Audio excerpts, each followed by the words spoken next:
So block 2 is over. It is officially summer break and I am halfway done with nursing school, you guys. Block 2 of 4 is done. However, we need to have a recap because the way that this semester almost took me out. So let's have a block 2 recap, a life update, all the things. Okay guys, so we're just gonna keep it casual. Unfortunately, this semester, we did have a couple of firsts. I failed my first lecture exam, which was not great. I also got my first C. Yeah. So this block started in January. The things that we covered in block 2, we started with mental health and then we moved over into med-surg. So mental health, not my strong point whatsoever. It just, I don't know. In my opinion, it's very subjective. I know it's not. I know there's a correct answer, of course, but mental health, very subjective. I did pretty poorly on the 2 lecture exams administered by my school, and then on the HESI, on the mental health HESI, I did really well. So I don't know, do with that information what you will. Then we moved over into med-surg and I started really strong. I got a 93% on the first lecture exam. And that's the highest grade I've ever gotten on a lecture exam ever. And then the next exam was the one that I failed. And I studied for it still. It wasn't like I took my foot off the gas because, you know, I didn't get complacent because I did well on the other exam. Like I studied, so I don't know. I got no excuse for that one. I'm not sure what happened. Then at the same time, then I had failed the IV start, which you guys have seen that video already. I don't know, you guys. It was a really tough couple of months and I was ready to quit. Like I really was. I was just kind of like, there are other things I can do for just as much money and be able to help people. Like I don't have to do this. And my husband, he's always like, I support you. Whatever you want to do, I support you. And I'm like, no, you're supposed to tell me to like get it together and not quit. Block 2 definitely tested me mentally a lot more than the previous semester. I do feel like there was also a lack of support on the part of the faculty. When we asked for clarification in class, there was a lot of times that, you know, the professors would say, we'll refer back to the textbook. And then, you know, you say, well, I did read the textbook. I need your clarification. Okay, we'll read it again.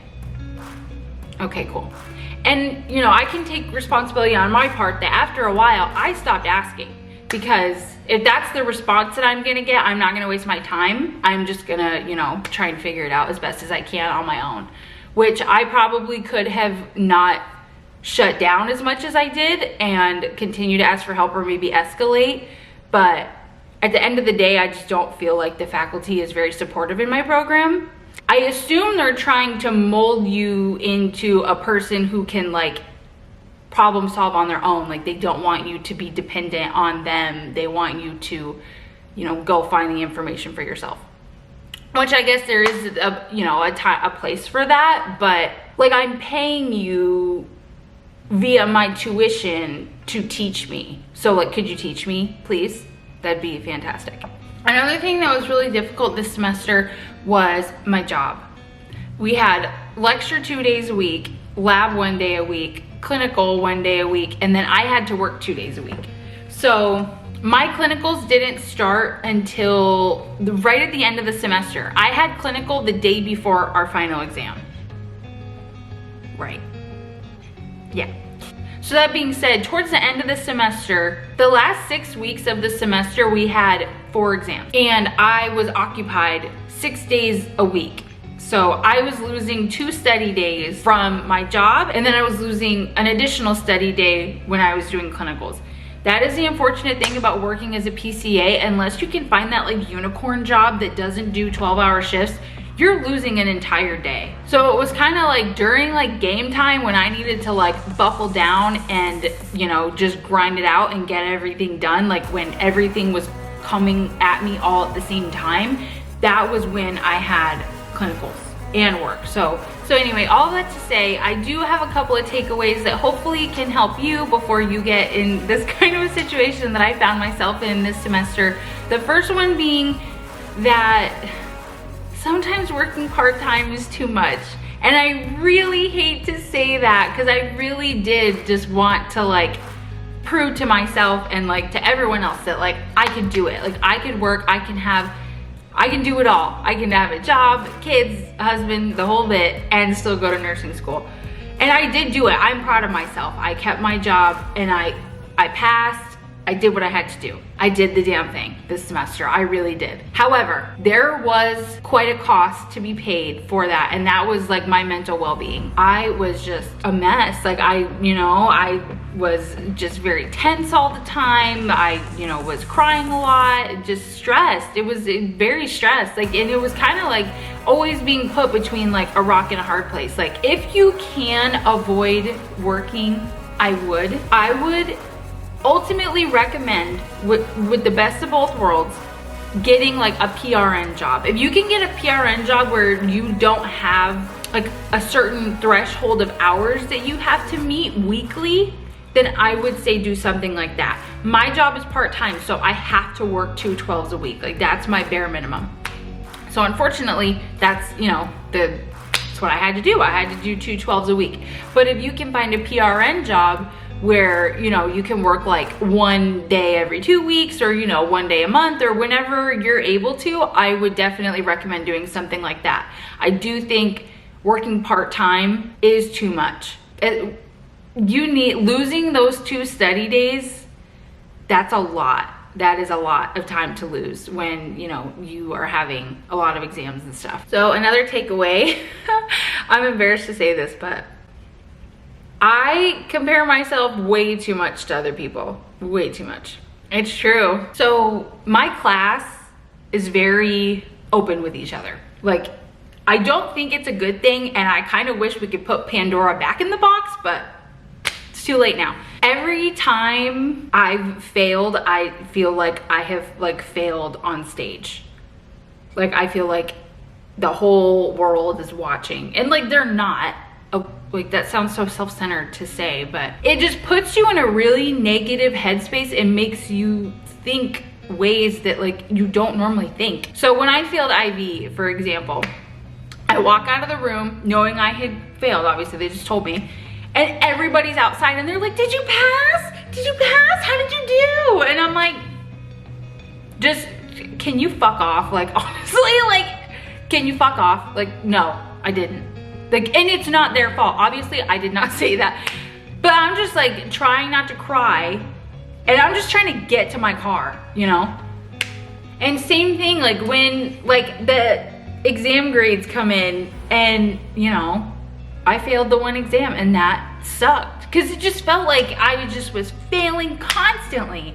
And then I get in my head and I'm like, oh my gosh, like everybody's judging me. Like they probably think I'm gonna be a terrible nurse. And then on the flip side of that, people who had been failing more consistently were really open about it, and they were handling it so well with so much grace. They just like, yeah, I didn't pass this one, but I'm gonna try a different study method and do better next time. And I'm like, damn, like I can't even fail well. Like I suck at failing too. Like I just fucking suck. Like I should just drop out of this program. Like that is definitely something that I'm going to continue to work on. I'm much more aware of those thought processes and when they're starting to happen, and I'm doing better about like stopping them before I snowball and spiral out of control. So embarrassing but true. So all of that to say, no matter how hard nursing school is, because nursing school is going to be the hardest fucking thing that you have ever done in your life, but don't let anything stop you from finishing. You stick it out. I know it sucks. Like I gotta see, you guys. Like I feel like I failed this semester more than I succeeded. And even when I succeeded, it was like by the skin of my teeth, like studying, 10, 15 hours. Whoop. Studying 10, 15 hours for a test and getting like an 83%. Like for that much effort, can I get an 85 at least? Like, come on, But like, none of that shit matters.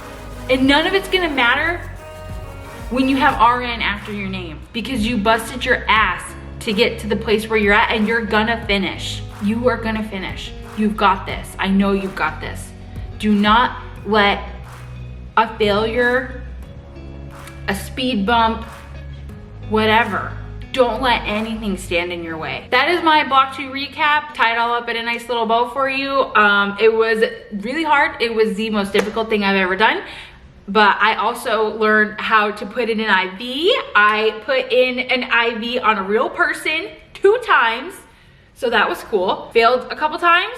I got my first C, which, you know, that's okay. It is what it is. And now we're on to block 3, you guys. All I'm saying is don't give up. Do not give up, no matter what, because you got this. In 2 years, when it's summertime and I'm a nurse and I've been working as a nurse for a year, it's gonna be okay. You're gonna get through this. Like, comment, subscribe, all that stuff. Go ahead and do that if you want. And I'm here cheering you on, no matter what. I support you. You've got this. You're gonna be an amazing nurse, and do not quit. Okay, bye.